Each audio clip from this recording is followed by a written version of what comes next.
Today's topic is meter bridge.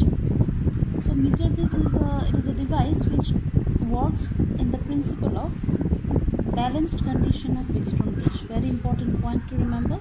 It works in the principle of balanced condition of Wheatstone bridge. Now, what was the balanced condition of Wheatstone bridge? If you remember, this was the balanced condition of Wheatstone bridge, and this was the structure or circuit of Wheatstone bridge, right?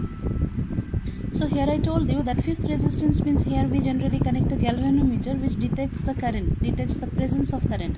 So when no current flows through the galvanometer, that is called the balanced condition of Wheatstone bridge, and that condition is achieved when the ratio between R1 R2 is becomes equal to the ratio between R3 and R4. Okay, so this condition we will apply in meter bridge.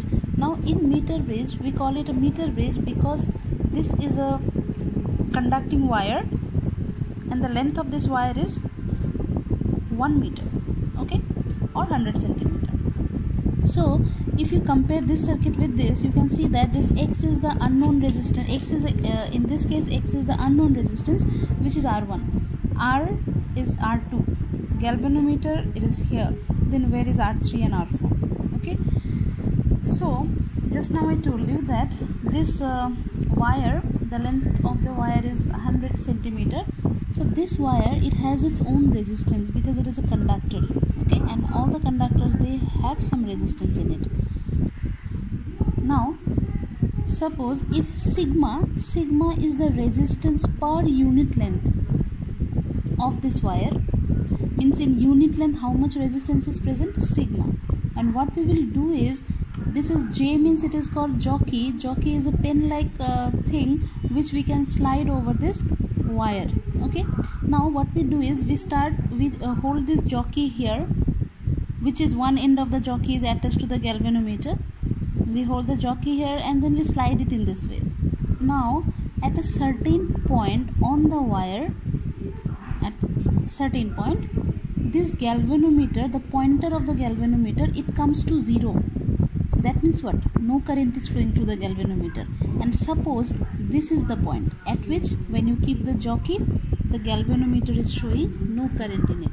So that means this side of the galvanometer, how much length we have? This side of the jockey, L. So the remaining length will be 100 minus L. If sigma is the resistance per unit length, then what will be the resistance of this much wire? That will be L into sigma, because sigma is the resistance of unit length. So L length will have a resistance of sigma L, which will be R3. Okay, and towards right of this jockey, how much length we have? 100 minus L. What will be the resistance of this part then? 100 minus L into sigma. Okay, and that will be R4. So from this we got R1 is X, which is the unknown resistance. We are supposed to calculate this value, X. R2, known resistance, we will put some resistance here. L, balancing length, and this is the other side of the balancing length. Okay, so if you apply this formula, R1 by R2 is equal to R3 by R4, this one, R1 by R2 equals to R3 by R4. R1 means this is X, R2 means it is R, R3 means, as I told you, L sigma, and this is 100 minus L sigma. Sigma will get cancelled. This is the equation, and in this equation R is known to us. As I told you, R will be the known resistance. This is called left gap of the meter bridge. This is called right gap of the meter bridge. So in left gap we have connected unknown resistance. In right gap we have known resistance.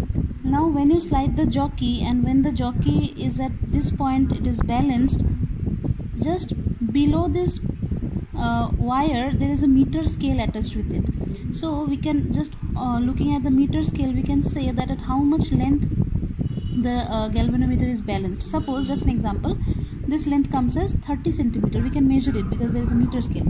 So if this is 30 centimeter, the remaining length will be how much? 70 centimeters. So once L is known to us, we can substitute the value of L in this equation. So in this equation, except X, the other terms are known. So in this way we can find out the value of X. So in this way we can find out the unknown resistance with the help of a meter bridge. Another thing also we can do here, suppose instead of connecting the unknown resistance in left gap, if you connect the unknown resistance in right gap, then what will be the changes? then what should we write? R by X will be equal to L by 100 minus L, and in that case this will be the equation. X by R becomes 100 minus L by L. Okay, so remember that this equation will be valid if the unknown resistance is in left cap. So when the unknown resistance is in left cap, then this equation. When the unknown resistance is in right cap, then this equation. Okay, so these two equations we will generally use to get the unknown resistance with the help of meter bridge.